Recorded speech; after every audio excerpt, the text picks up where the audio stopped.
पूजा की जाए और क्या क्या चीजें आवश्यक है, किसी को बताएं हमारे साथ। देखिए, ऐसा है कि आवश्यक तो सिर्फ भावना है, श्रद्धा है ना। सच्चे भावना से, सच्ची श्रद्धा से अगर थोड़े भी सामग्री में पूजा किया जाए तो उसका लाभ अनंत भी है। लेकिन भावना प्रधान कहा जाता है, तो हम भावना अगर सही है तो हम किसी भी प्रकार से पूजा करें उसका लाभ हमें अवश्य मिलेगा। लेकिन कुछ सिद्धांत भी हैं, कुछ तरीके भी हैं, अगर हम उनका पालन करते हैं तो और अच्छे तरीके से हमको उसका लाभ मिल सकता है। जैसे कहा जाता है आज लक्ष्मी गणेश की पूजा करनी चाहिए, तो लक्ष्मी जो है श्री वैभव और धन की देवी है, और गणेश जो है बुद्धि और विवेक की है, क्योंकि धन के साथ विवेक और ज्ञान भी आना चाहिए कि किस प्रकार उसका सदुपयोग किया जाए। तो इसीलिए लक्ष्मी और गणेश की पूजा की जाती है। सर्वप्रथम एक साधारण तरीके से मैं बताता हूँ कि कैसे एक सामान्य व्यक्ति अपने घर में एक पूजा करे जिससे उसको लाभ प्राप्त हो। अगर आपके पास गणेश जी और लक्ष्मी जी की मूर्ति है तो आप उसको एक चौकी पर, एक आसन पर, लाल कपड़े पर बिछा दें, उस पर फूल माला रखकर उसके ऊपर आप लक्ष्मी गणेश की मूर्ति को स्थापित करें। उसके बाद यथा सामग्री जो आपके पास उपलब्ध है, शुद्ध जल से स्नान कराइए, उसके बाद पंचामृत से स्नान कराइए।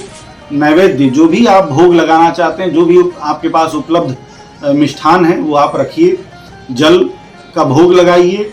उसके बाद धूप दीप चढ़ाइए और साथ में कुछ दक्षिणा भी आप चढ़ाइए, जो आप उसके निमित्त किसी ब्राह्मण को या किसी जरूरतमंद को आप दे सकें। साथ में ही कमल गट्टे की माला कही गई है कि माँ लक्ष्मी को बहुत ही प्रिय है। अगर लक्ष्मी जी को आप प्रसन्न करना चाहते हैं तो उनको कमल गट्टे की माला पहनाइए, गणेश जी को मोदक भोग में लगाइए और दुर्वा आप उनको चढ़ाइए। इससे गणेश जी बहुत ही प्रसन्न होते हैं।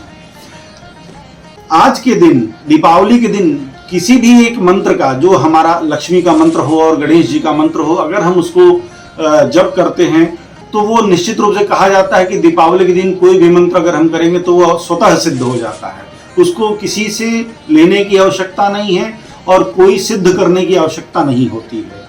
तो गणेश जी का मंत्र ओम गणपतये नमः का मंत्र का जप करना चाहिए। और लक्ष्मी जी का एक बहुत ही दुर्लभ मंत्र है, मैं आपको इस चैनल के माध्यम से बताना चाहता हूँ। ओम श्रीम ह्रीम श्रीम कमले कमलालय प्रसीद प्रसीद श्रीम ह्रीम श्रीम महालक्ष्मी नमः। मैं फिर से इस मंत्र को दोहराता हूँ।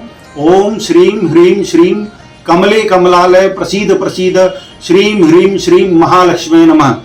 इस मंत्र का जाप आप यथासंभव करें।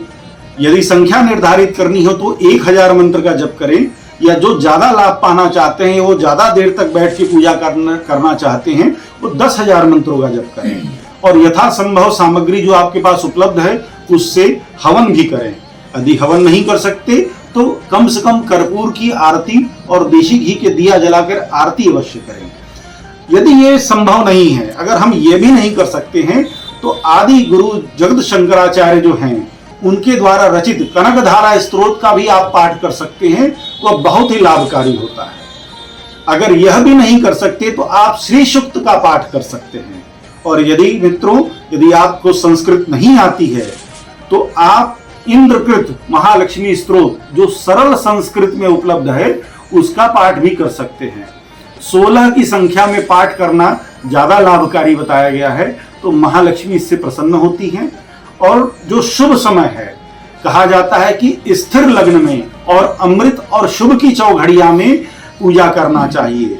तो यदि कुंभ का लग्न हो या वृषभ का लग्न हो या सिंह का लग्न हो, उसमें अमृत की चौघड़िया हो, लाभ की चौघड़िया हो, शुभ की चौघड़िया हो, तो उस समय को देखकर पंचांग से और उस समय में आप अपने घर में पूजा करें तो स्थिर लक्ष्मी का वास होगा। इसमें कहीं कोई संशय की बात नहीं।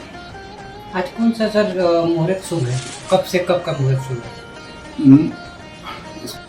आज का जो शुभ मुहूर्त है, शाम को 5:57 से शाम को 7:52 तक वृषभ लग्न है और अमृत का चौघड़िया है। ये बहुत ही शुभ मुहूर्त है।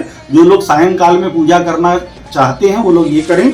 और दूसरा एक बहुत ही विशेष मुहूर्त है जो हर व्यक्ति चाहता है, जो व्यापारी वर्ग है, जो लक्ष्मी जी को प्रसन्न करना चाहता है, रात्रि को 12:25 से 2:40 का जो मुहूर्त है वह सिंह लग्न का मुहूर्त है और लाभ की चौगड़िया है। यह विशेष प्रकार से पूजा करने के लिए फलदायी बताई गई है, इसमें पूजा कर सकते हैं।